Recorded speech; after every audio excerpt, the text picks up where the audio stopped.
ये बात है 1999 की। दिसंबर की एक सर्दी भरी रात थी। गोवा के सुनसान रास्ते पर एक पुरानी जीप तेज गति से चली जा रही थी। उसमें 6 दोस्तों का एक ग्रुप था जो गोवा की रंगीनियों का मज़ा लेने आया था। लेकिन उन्हें नहीं पता था कि उनका ये ट्रिप उन्हें एक ऐसे रास्ते से रूबरू कराएगा जो उनकी ज़िंदगी हमेशा के लिए बदल देगा। जब रात का अंधेरा गिरता है तो सिर्फ एक चीज़ सुनाई देती है, उनकी चीखें। आरव, ग्रुप का लीडर और सबसे ज़्यादा एडवेंचरस, उसकी क्यूरियोसिटी उसका सबसे बड़ा स्ट्रेंथ और वीकनेस दोनों थी।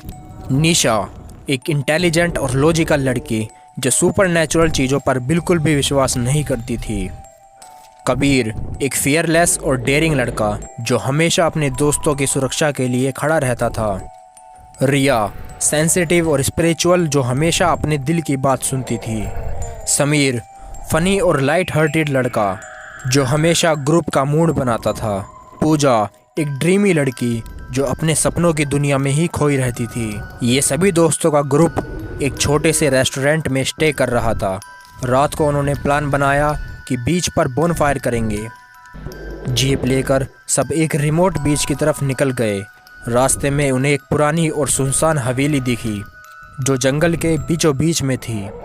ये सब देख आरव की क्यूरियोसिटी जाग गई और उसने सबसे कहा, चलो अंदर चलकर देखते हैं, एडवेंचरस मज़ा करेंगे।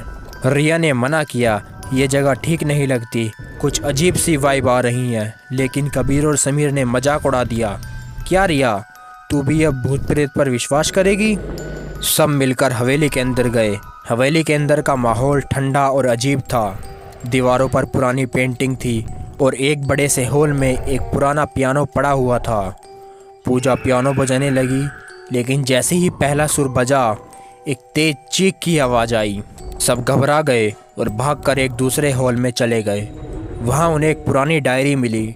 डायरी में लिखा था, ये हवेली एक कर्ज की वजह से सुनसान हो गई है, यानी कि इस हवेली को एक श्राप मिला हुआ है। इस हवेली का मालिक एक कब्रिस्तान के पास से गुजरकर एक पत्थर लाया था जो कि श्रापित था। उस दिन से ये हवेली में अजीब हादसे होने लगे और अचानक हवेली का दरवाज़ा बंद हो गया और लाइट लिप-झिप करने लगी। रिया ने कहा, मैंने कहा था ना, यहाँ कुछ गलत है। निशा ने लॉजिकली समझाने की कोशिश की, ये सिर्फ हवा और पुरानी वायरिंग का नतीजा है। लेकिन उनके आर्गुमेंट्स के बीच एक शैडो उनके सामने से गुजर गई। ये शैडो हमें कुछ दिखाना चाहती है। वो अलग अलग होकर हवेली के सारे रूम में जाएंगे। कबीर और निशा एक रूम में गए जहां उन्हें एक पुराना मिरर मिला। उस मिरर में उन्होंने अपने पीछे एक अजीब सी शक्ल देखी। तभी एक शैडो उनके सामने आई और कहा, तुम लोग यहाँ क्यों आए हो? ये जगह तुम्हारे लिए नहीं है। रिया और समीर एक दूसरे रूम में एक पुरानी तस्वीर देख रहे थे। तस्वीर में जो चेहरा था वो धीरे धीरे तस्वीर से निकलना शुरू हुआ और उनकी तरफ बढ़ने लगा।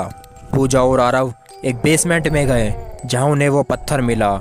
लेकिन जैसे ही आरव ने उस पत्थर को उठाया, एक तेज हवा का झोंका आया और उन्होंने सुना, इसे छोड़ दो वरना तुम सबका अंत यहीं होगा। सब लोग एक जगह इकट्ठे हुए।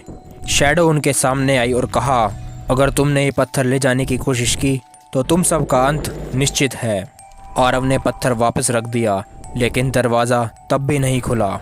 रिया ने कहा, ये हमसे कुछ चाहती है, शायद इसका श्राप हमें तोड़ना होगा।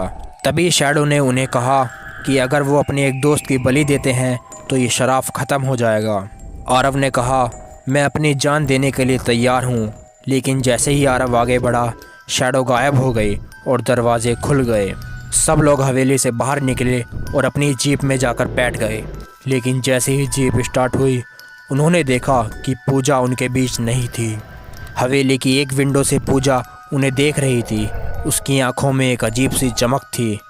क्या पूजा शैडो का हिस्सा बन गई थी या सिर्फ एक इल्यूज़न था? ये राज आज तक राज ही है। गोवा की वो हवेली अब भी वहाँ है और कहते हैं कि रात के अंधेरे में उस हवेली से चीखों की आवाज़ आती है।